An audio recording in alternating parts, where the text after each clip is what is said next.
একটি গ্রামে এক রাখাল তার ছাগলগুলো নিয়ে বের হয়েছিল। ছাগলগুলোকে ছেড়ে দিয়ে সে মাঠের এক কোণায় বসে রইল।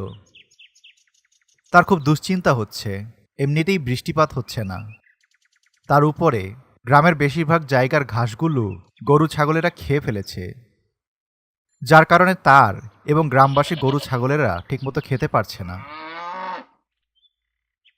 একদিন সেই লোকটি তার ছাগলগুলো নিয়ে পাশের আরেকটি গ্রামে চলে গেল।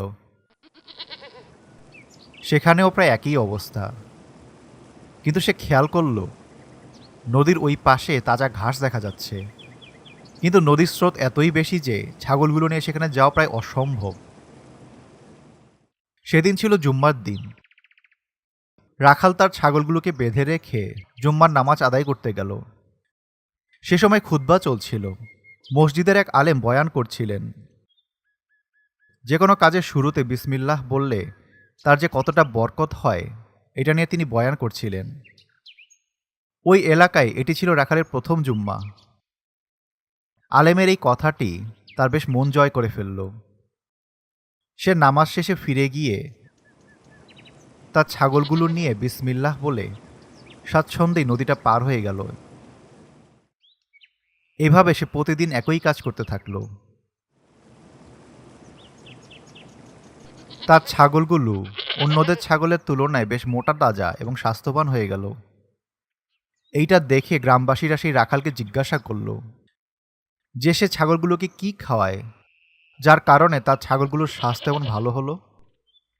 রাখালটি ছিল খুবই সৎ এবং সহজ সরল।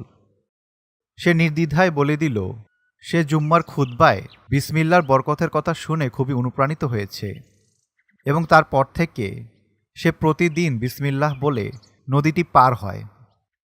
কথাটা শুনে সবাই অবাক হলো, কিন্তু কেউ তার কথাটা বিশ্বাস করল না। সবাই চলে গেলেও একজন সেখানে দাঁড়িয়ে রইল। সে বলল সে তার সাথে পরের দিন সকালে ওই এলাকাতে যাবে, সেও নদীটা পার হয়ে দেখবে।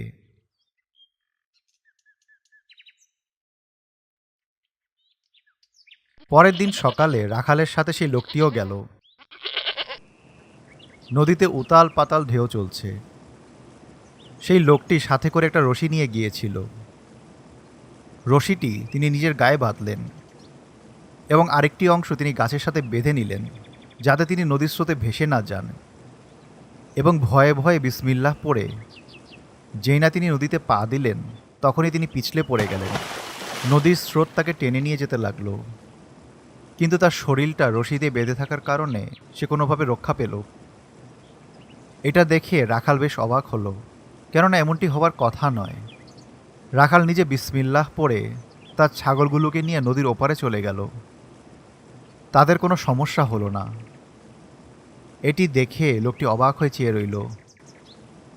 রাখাল ছাগলগুলোকে নদীর ওই পারে রেখে আবার ফিরে এসে লোকটিকে বলল, ভাই, আমি তোমার ঘটনাটা নিয়ে বেশ চিন্তিত ছিলাম, কিন্তু যখন ছাগলগুলোকে নদীর ওপারে রেখে আবার ফিরে আসলাম, তখন আমার মাথায় একটি চিন্তা এলো। আমি মনে হয় তোমার সমস্যাটা ধরতে পেরেছি। কি সমস্যা বলো তো ভাই? রাখাল দড়ি দিয়ে বাঁধা গাছের দিকে ইশারা করে বলল, ভাই, এই রশিটাই তোমার সমস্যা। এই রশিটাই তোমার বিসমিল্লার বরকত নষ্ট করে দিয়েছে। কেননা তোমার বিসমিল্লাহ এবং আল্লাহর চেয়ে এই রশিটার উপরে ভরসা বেশি ছিল, যার কারণে আল্লাহ তাআলা তোমার দায়ভার এই রশির উপরেই ছেড়ে দিয়েছেন, আর যা হবার তাই হলো। সেই জুম্মায় মৌলভী সাহেবের বিসমিল্লাহ বরকতের খুতবা আমার অন্তরে গেঁথে গিয়েছিল, যেটা আমি অন্তরে ধারণ করেছিলাম, আর আল্লাহ তাআলা সেটার মান রেখেছেন। কিন্তু তুমি বিসমিল্লাহ বললেও তোমার ভরসাটা ছিল দড়ির উপরেই, যার কারণে যা হবার তাই হলো।